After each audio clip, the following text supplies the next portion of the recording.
নমস্কার। আমার সামনে এই যে গাছগুলি রয়েছে এগুলো হচ্ছে অ্যাজেলিয়া। এগুলো পাহাড়ে এলাকায় ভালো হয়, তার মানে জল জমে থাকা প্রচন্ড কম হয়। আমাদের এখানেও হচ্ছে আজকাল। আমার এই গাছগুলো 3 বছর বয়স হয়ে গেল। এবছর ফুল ফোটা প্রায় শেষের দিকে দেখছি ফুলগুলো আর ঠিক মতো ফুটছে না। এখন ঘটনাটা হচ্ছে যে আমি তো 3 বছর ধরে পালছি, কিন্তু খুব বেশি সমস্যা হয়নি। এই যে পটগুলো প্লাস্টিকের হলেও প্রচুর ছিদ্র করে দিয়েছি, নিচেতেও আছে, সাইডে আছে। যখন নিয়ে এসেছিলাম তখন একটা ওই কোকোপিট জাতীয় মিডিয়াতে ছিল। তারপর আমি ওই মেনলি আমি কিছু পাতা পচা সারে দিয়েছিলাম, কারণ আমি জানি পাহাড়ি এলাকার গাছ আমাদের এখানে এসে হয়তো জল বসা হয়ে মরে যেতে পারে। আর সেই সঙ্গে তখন দিয়েছিলাম এগুলো ছোট ছোট কাঠের ডুমো ডুমো কাঠের দানা, নিচেতে কিছু দেওয়া আছে, উপরে কিছু দেওয়া আছে, মানে কোনো রকমে যেন জল দেওয়ার সঙ্গে সঙ্গে যেন এই অল্প অল্প এগুলো ভিজে গেল, ব্যাস, তারপর বাকিটা বেরিয়ে চলে যায়। এই টাইমটা হচ্ছে মার্চ মাসের একদম প্রথম দিক। ফেব্রুয়ারি 15 পর থেকে মার্চ মাস পর্যন্ত এই পাহাড়ি এলাকা, মানে যেগুলো জল কম পছন্দ করে সেই জাতীয় গাছ অবশ্যই রিপোর্টিং করার সময়। যদিও এই সময় ফুল দেওয়ার কথা, আমি 2-1টা কুঁড়ি রয়েছে, আমি চাইছি গোড়াটা এই সময় দেখে নিতে, যদি আবার পরবর্তীকালে ক্ষতি হয়ে যায়। তাই আমি একটা একটা করে দেখবো, একটা দেখলেই বুঝতে পারবেন। সবগুলো আমি পরে দেখাচ্ছি। এই দুটোকে আমি নামিয়ে রাখি আপাতত। এবং আমি ভাবছি এইবার থেকে মাটির পট ব্যবহার করবো। এই যে, কারণ জল যেহেতু কম পছন্দ করে, মাটির পটটাই ভালো। প্লাস্টিকের পট কি, মানে এই যে সাইডে মাটির পট যেমন একটা জিনিস কি হয় দেখবেন, এর এই সাইড থেকেও একটা এয়ার সার্কুলেশনের কাজ করে। মানে এর যে মানে ছোট ছোট যে, মানে হালকা হলেও একটা গ্যাপ এর মধ্যে আছে। জল ভরে রাখুন, আস্তে আস্তে এই দিকটা ঘামতে থাকবে। তার মানে কি, ঘামলেই তখন কি হবে, সেই জলটা শুকিয়ে যাবে, বাইরের জলটা। এইভাবে একটা কাজ করে। এখন দেখুন এই গাছটা আমি তুলবার সময় আমার যেহেতু এইভাবে পটটা আছে, আমার একটু ঠুকে দিলে হয়তো বেরিয়ে যাবে, বেশি কিছু করার দরকার হবে না। এবার দেখুন এই নিচেতেও আমি এখন কাঠ দিয়ে রেখেছিলাম, কিন্তু দেখুন এইগুলো খুব ভিজে রয়েছে। এইগুলো খুব ভিজে রয়েছে, মানে এর জন্য মাটির পটটাই দরকার। উপরে এইগুলো কাঠ, আর দেখুন এই যে পাতা, দেখি বুঝতে পারছেন, এগুলো সব আমারই। এই যে যেমন এই যে পাতা পচা, এগুলো সব জঙ্গলের পাতা। এই উপরে যেগুলো যে, এগুলো সব ফিডার রুট। এগুলো কিন্তু খুব বেশি জখম হলে চলবে না, তাহলে গাছের ক্ষতি হয়ে যাবে। এবার দেখুন এই ডুমো ডুমো কাঠ, মানে এর মধ্যে ছোট ছোট সাইজও আছে, বড় সাইজগুলো দেবো না সাধারণত, কারণ দেখলাম গ্যাপটা খুব বেশি হয়ে গেছে। খুব মোটাটা আর দিচ্ছি না, এই একটু ছোট সাইজটা দিয়ে দিচ্ছি। মাঝারি, খুব ছোট নয় কিন্তু এটা। আর একটা আমাদের সেই ডাস্টের মতো পাওয়া যায়, এই মাঝারি সাইজটা বাদ দিয়ে দিই, কারণ এটাতে গ্যাপ একটু বেশি হয়েছে। যদিও আমি এটা মাখিয়ে দেবো। এবার দেখুন এটা আমার পাতা পচাশা। এটা কিন্তু ওই কিচেন ওয়েস্ট এবং এই পাতা, শুকনো পাতা মিক্স আছে। কিচেন ওয়েস্ট মানে সেখানে সমস্ত কিছু, কলার খোসা বলুন, কলার খোসা থাকে প্রচুর, বা বিভিন্ন সবজির খোসা, বিভিন্ন ধরনের সবজি থেকে বিভিন্ন কিছু পাওয়া যায়। যেমন মেনলি কলার খোসা, শুকনো পাতা, এদের থেকে ওই পটাশিয়াম জাতীয় জিনিসটা পাওয়া যায়। আবার আমার এখানে এমনি দেশি হলেও কেঁচোটা প্রচুর হয়, যার ফলে কি হয়, কেঁচো এর মধ্যে ঢুকে যায়, আমাকে দিতে হয় না, কারণ নিচেতেও ফাঁক আছে কিছু কিছু বের করার জন্য। এবার আমি এই পাতা পচা সারটা আমি সাধারণত ব্যবহার করি।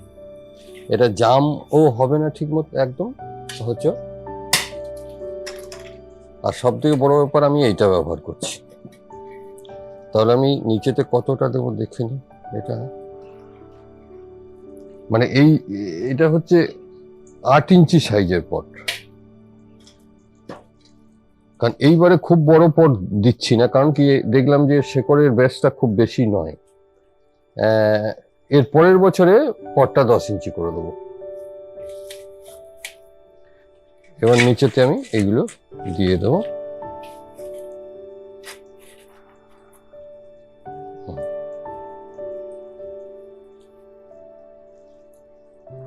এবার উপরে আমি একটু হালকা করে এটা দিয়ে দিচ্ছি প্রথমে। ফিডার রুটটা উপরে থাকে, সেহেতু আমি খাবারটা একদম উপরের অংশে দেবো। এটা একটা বিশেষ ভার্মি কম্পোস্ট, আমিও তৈরি করি ভার্মি কম্পোস্ট। এটা কিন্তু কেনাটা রয়েছে, এটাই দিই। মোটামুটি এই 1.5 চামচ পরিমাণ, 1 থেকে 1.5 চামচ এই ছড়িয়ে দিতে হবে, এক জায়গায় না দিয়ে। এবার উপরের অংশে এটা দিয়ে মোটামুটি কভার করে দেবো। দেখলেন আমি কিভাবে এটাকে রিপোর্টিং করলাম। আমি কিন্তু এইভাবে এবার সারা বছর আমি কিভাবে রাখবো না, এই যে গ্রীষ্মকালটা আসছে, মানে সকালের রোদটা পাবে আর বিকালের রোদটা, দুপুরের রোদটা কোনো রকমে পাবে না। এমন একটা আমার জায়গা আছে গাড়ির গ্যারেজের সামনে, এদিক থেকে সকালের রোদটা ঢোকে, আবার যখন বিকেলের সূর্যটা বসে যায় তখন ওই দিক থেকে একটু হালকা অল্প ঢোকে, সেরকম জায়গায় এটা নামানো থাকে। তখন বুঝতেই পারছেন যে ডিপ রোদ, মানে দুপুরের রোদটা পায় না। তো তাতে আমার ধারণা হয় যে আমাদের এখানে যাওয়া হয়, তাতে এই গ্রীষ্মকালে দুপুরের রোদটা দেওয়া যাবে না, কারণ আমি আগে দেখেছি শুকিয়ে যাচ্ছিল, তারপর আমি ওই জায়গায় ভরেছিলাম, সেই থেকে এখন ঠিকই আছে। এরপর খাবার হিসেবে এখানে হালকা করে ভার্মি কম্পোস্ট মেনলি দেবেন। দানা খাবার নিচেতে খুব একটা দিয়েন না। এবার যেটা দেবেন এনপিকে স্প্রে করবেন। এনপিকে ব্যালেন্স এনপিকে ঠিক আছে, যেমন 19-19-19, 20-20-20, যেগুলো আপনারা ব্যবহার করেন। আর ফুল আসার মানে শীত ঢোকার আগের থেকে কিন্তু খাবার প্রায় বন্ধ, যদি মানে দেবেনই না, যদি বলে কিছু নেই, কারণ খাবার দিলেই কিন্তু ফুল আসবে না, এবং কুড়ি এলেও সেই ফুল ফুটতে যাইবে না। কারণ আমি একবার দেখেছিলাম, এইবারই আমার হয়েছিল, আমি লাস্টের দিকে কিছু খাবার আমি নিচেতে দিয়ে দিয়েছিলাম ভার্মি কম্পোস্ট, তাতে দেখা গেল ফুলগুলো ফুটতে দেরি হয়ে গেল। এখনো প্রচুর কুড়ি আছে, সব কিন্তু কুড়ি নয়, মনে রাখবেন। এগুলো এগুলো এগুলো সব কুড়ি নয়, না এগুলো কুড়ি রয়েছে, এগুলো সব কুড়ি। এখন ফুটতে থাকবে, কিন্তু এখন ফুটতে থাকবে ওই মোটামুটি ধরুন আজকে ফুল একটাও ফোটেনি, খুব সুন্দর ফুলগুলো। হ্যাঁ, ওই এখন ওই মানে যতদিন না ওই বর্ষার ঠিক আগে পর্যন্ত এই ফুল ফুটবে, যদি ছাওয়াতে ঠিক মতন রেখে এবার এগুলোকে সাফিসিয়েন্ট জল দিয়ে যেতে হবে, আর কিছু না। আমি যেটা আমার একটু ঢলে এসেছে পাতাগুলো, সেই গাছটা আমি একটু দেখে নেব।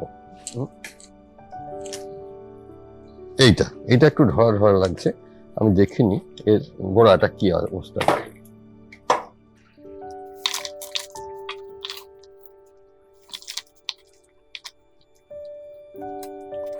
নিচেটা কিন্তু ভালো ভিজে রয়েছে, এখানে রুটও রয়েছে প্রচুর।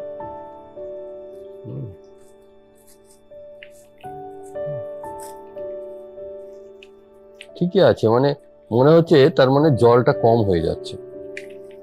এগুলো তো মানে কালকে জল দেওয়া হয়েছে, আজ আর জল দেওয়া হয়নি, তাহলে জল কমের জন্য এটা আজকে জলটা কম আছে বলেই এটা হচ্ছে। আমি ভাবলাম যে জলটা বসে জল বসা হয়ে যাচ্ছে হয়তো, কিন্তু জল বসা হয়নি। তাহলে দেখুন, মানে জল দিতে হবে, প্রতিদিন একবার জল দিতে হবে, ভয় পাওয়ার কিছু নেই। তবে এই যখন রিপোর্টিং করবেন খুব ঝেড়ে শেকড় না তোলাই ভালো, কারণ এদের সম্বন্ধে খুব অভিজ্ঞতা আমারও নেই, বা মানে থাকলেও কোন দিক দিয়ে যে ক্ষতি হয়ে যাবে বলা খুব মুশকিল। এটার উপরে অংশে এখানে ফিডার রুট থাকে, তো আমি উপরের অংশে এবারে কিছু মাটি এই মিডিয়া দিয়ে দেবো, যেটা ওই যেরকম ওইটাতে দিলাম। যাই হোক, এটা আবার সে একই পদ্ধতিতে রিপোর্টিং করব। এই যে এই মাটির পটগুলো রয়েছে, এই পট দিয়ে যদি আপনার বাড়িতে পুরনো গাছ থাকে অ্যাজেলিয়া, এইভাবে রিপোর্টিং করুন, সারা বছর যত্ন নিন, বেঁচে থাকবে, কোনো অসুবিধা না। অনেকেই বলে যে আমার গাছটা মারা যাচ্ছে, বেঁচে থাকছে না, সেই হিসেবে আমি দেখালাম, সব রকমই দেখিয়ে দিলাম।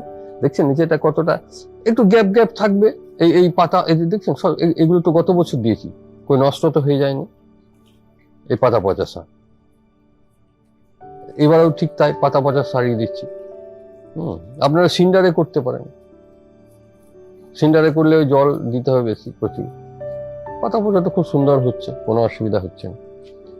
যাই হোক, আগামী মানে এই গাছগুলো নিয়ে আবার পরে প্রয়োজন হলে আমি আরেকবার মাঝে আপডেট দেবো, যে গ্রীষ্মকালে ফুল ফুটছে কিনা সেটা দেখানোর জন্য।